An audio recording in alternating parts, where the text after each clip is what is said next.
Baik Bapak Ibu rahimani wa rahimakumullah, hari ini agak berbeda. Saya akan menyampaikan tentang At-Tibbun Nabawi. Tibbun Nabawi itu adalah cara-cara pengobatan ala Rasulullah SAW. Dan Islam itu merupakan agama yang sangat lengkap sekali.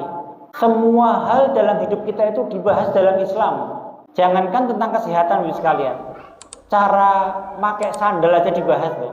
Cara pakai sandal dibahas, cara mau tidur dibahas, agama yang sangat lengkap sekali. Maka Kanjeng Nabi Muhammad SAW mengajarkan kepada kita bagaimana cara-cara hidup yang sehat, dan bagaimana ketika sudah sakit. Ini diajarkan dalam sebuah kitab namanya At-Tibbun Nabawi dari karangan Ibnu Qayyim Al-Jauziyah rahimahullahu ta'ala. Kanjeng Nabi itu orang yang paling sehat sekalian. Sampai dengan meninggalnya itu beliau tidak pernah sakit berat kecuali ketika akan meninggal dunia. Dan itu pun memang dalam riwayat adalah karena racun gitu kan. Tapi setelah panjang hidupnya beliau sehat terus. Nah, nanti kita akan lihat bagaimana kiat-kiat beliau kenapa bisa menjadi orang yang sangat sehat sepanjang hidupnya. Kita mulai, apa itu definisi Tibbun Nabawi? Tibbun Nabawi itu adalah segala sesuatu yang disebutkan oleh Al-Quran dan As-Sunnah yang sahih, yang berkaitan dengan kedokteran baik berupa pencegahan ataupun pengobatan. Jadi Tibbun Nabawi itu ada minimal harus meliputi 3 hal ini. Yang pertama disebutkan dalam Al-Quran dan As-Sunnah. Jadi kalau tidak ada dalilnya maka bukan Tibbun Nabawi gitu. Dan tidak boleh menisbatkan kepada Rasulullah SAW. Misalnya dalam Al-Quran yang ada apa? Alaikum bisyafa'aini al-asal wal Quran misalnya. Jadikan oleh kalian 2 macam obat, yaitu al-asal dan Al-Quran, yaitu madu dan Al-Quran. Kemudian yang kedua syaratnya adalah disebut Tibbun Nabawi itu adalah kumpulan apa-apa yang sahih dari Rasulullah SAW dalam bidang kedokteran yang beliau berobat dengannya atau untuk mengobati orang lain. Jadi kalau beliau melakukan itu sebagai obat, maka ini Tibbun Nabawi. Kalau tidak, ya bukan gitu. Kemudian syarat yang ketiga adalah apa-apa yang beliau ucapkan walaupun belum diamalkan tapi sudah beliau ucapkan, maka ini disebut At-Tibbun Nabawi. Jadi kita dudukkan permasalahannya bahwa metode pengobatan Nabi itu nggih napa sing dilakoni Kanjeng Nabi. Yen mboten niku ampun dinisbatkan sebagai apa yang dilakukan Kanjeng Nabi Muhammad SAW.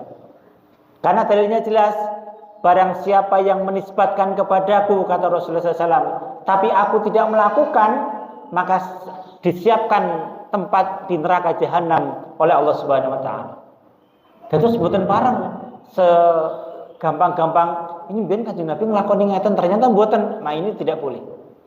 Jadi banyak hal di dalam Islam itu yang dulu dilakukan oleh Kanjeng Nabi Muhammad SAW sampai sekarang baru ketahuan manfaatnya gitu.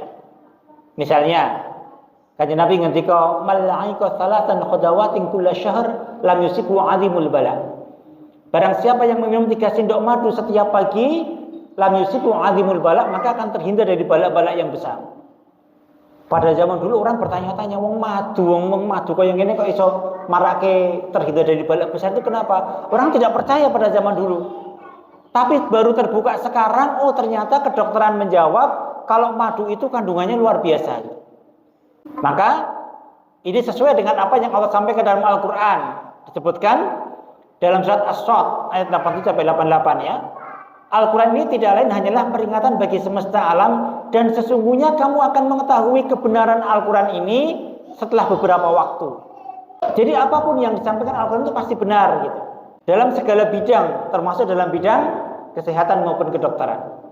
Kanjeng Nabi yang tentang habatus saudah misalnya, akan mengatakan an-nahl lebah misalnya dengan segala produk-produknya. Ternyata sekarang mulai terbukti ini, ternyata banyak hal yang memang benar apa yang disampaikan oleh Al-Quranul Karim.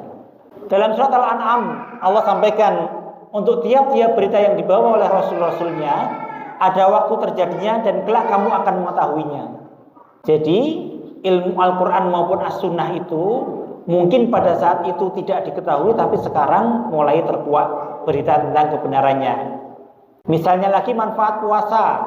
Puasa itu disebutkan apa hadisnya? Sumu tasihu. Berpuasalah maka kamu akan sehat. Dulu orang tidak percaya, tapi kemudian ternyata sekarang mulai terbukti nih sekalian. Orang yang rajin puasa itu awet muda. Gimana? Awet muda tenan. Tidak gampang sakit. Dan saya meneliti betul itu tentang puasa ini.